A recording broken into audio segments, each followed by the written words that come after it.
साथियों नमस्कार। आज एक ऐसे सन्यासी का जन्मोत्सव है जिसने गुलामी के लंबे कालखंड के पश्चात न केवल विदेशी धरती पर सनातन संस्कृति का परचम फहराया, अपितु अन्यान्य धर्मावलंबियों के सामने यह भी सिद्ध किया कि भारतीय संस्कृति या सनातन संस्कृति ही एक ऐसी संस्कृति है जो संसार की समूची मानवता को अपने अंक में समा सकती है, उसे आगे बढ़ा सकती है। जी हाँ, मैं बात कर रहा हूँ स्वामी विवेकानंद जी की, जिन्होंने शिकागो सर्वधर्म सम्मेलन में 11 सितंबर 1893 को बड़ी ही निर्भीकता, स्पष्टवादिता और अपनी संस्कृति के प्रति आत्माभिमान के कारण वहाँ पर कुछ ऐसा किया जिस पर हम आज तक गौरवान्वित होते आ रहे हैं। उन्होंने अपने वक्तव्य में बड़े ही स्पष्ट शब्दों में यह कहा कि संसार के प्राचीन महर्षियों के नाम पर मैं आपको धन्यवाद देता हूँ तथा सब धर्मों की माता स्वरूप हिंदू धर्म तथा भिन्न भिन्न संप्रदाय के लाखों करोड़ों हिंदुओं की ओर से भी मैं धन्यवाद प्रकट करता हूँ। उन्होंने अपने वक्तव्य में आगे कहा, मुझको ऐसे धर्मावलंबी होने का गौरव है जिसने संसार को सहिष्णुता तथा सब धर्मों को मान्यता प्रदान करने की शिक्षा दी है। हम लोग सब धर्मों के प्रति केवल सहिष्णुता में विश्वास ही नहीं करते, वरन समस्त धर्मों को सच्चा मानकर ग्रहण भी करते हैं। मुझे एक ऐसे देश का व्यक्ति होने का अभिमान है जिसने इस पृथ्वी की समस्त पीड़ित और शरणागति जातियों के विभिन्न धर्मों के बहिष्कृत मतावलंबियों को आश्रय दिया। मुझे यह बताते हुए गर्व होता है कि जिस वर्ष यहूदियों का पवित्र मंदिर रोमन जाति के अत्याचार से धूल धूसरित कर दिया गया था, उसी वर्ष कुछ अभिजात यहूदी आश्रय लेने दक्षिण भारत में आए और हमारी जाति ने उन्हें छाती से लगाकर शरण दी। ऐसे धर्म में जन्म लेने का मुझे अभिमान है जिसने पारसी जाति की रक्षा की और उसका अब तक पालन करती आ रही है।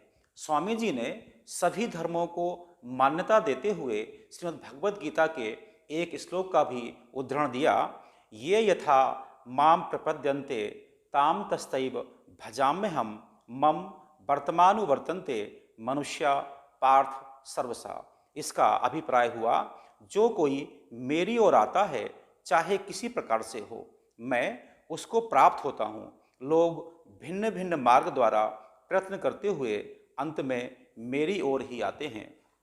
जहाँ पर उस सर्वधर्म सम्मेलन में अन्यान्य जो धर्मावलंबी थे वो अपने धर्म की सर्वश्रेष्ठता सिद्ध कर रहे थे, वहीं स्वामी जी ने अपनी संस्कृति को आधार बनाते हुए सभी धर्मों को जहाँ मान्यता प्रदान करने की बात की, वहीं साथ ही साथ उन्होंने यह भी सिद्ध किया कि केवल और केवल भारतीय संस्कृति और सनातन संस्कृति ही एक ऐसी संस्कृति है जो सब संस्कृतियों को, समूची मानव जाति को अपने अंक में समा सकती है।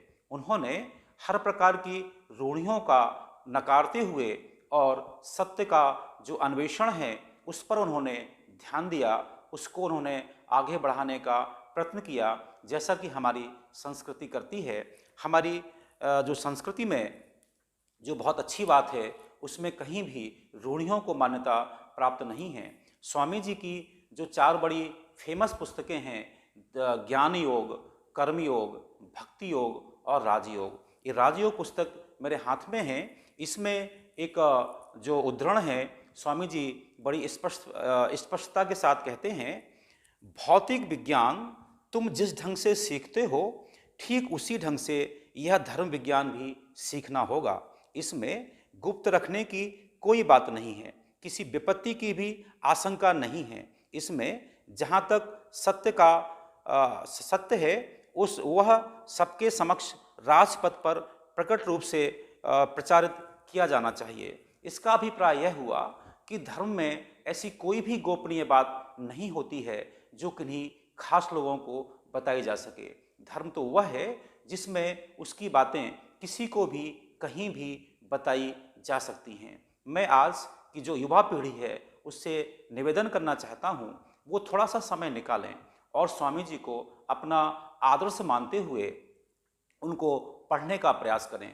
जो उनकी बड़ी फेमस जो उनकी बुक्स हैं, वो मैंने पूर्व में आपसे कहा, ज्ञान योग, कर्मयोग, भक्ति योग और राजयोग। स्वामी जी का मानना है कि कोई ज्ञानी है और यदि वह उद्यमशील नहीं है तो उसके ज्ञान का कोई औचित्य नहीं है, और कोई ज्ञानी भी है और उद्यमशील भी है, यदि उसमें भक्ति का अंश नहीं है तो वह अभिमानी हो जाएगा, तब भी उसका कोई औचित्य नहीं है। यदि कोई व्यक्ति ज्ञानी भी है, वह कर्मशील है माने उद्यमी है, और साथ साथ उसमें विनम्रता है, भक्ति का भाव है, तो निश्चित रूप से वह एक सही अर्थों में मनुष्य बन सकता है।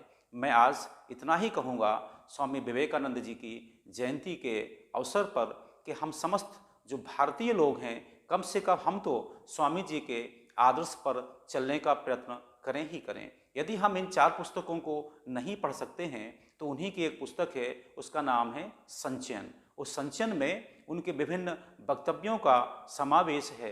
काश हम उसी को यदि पढ़ सकें तो हमारे जीवन का कल्याण हो सकता है, न केवल हम अपने लिए अपितु समाज के लिए और समाज से भी आगे पूरे विश्व के लिए कल्याणकारी हो सकते हैं।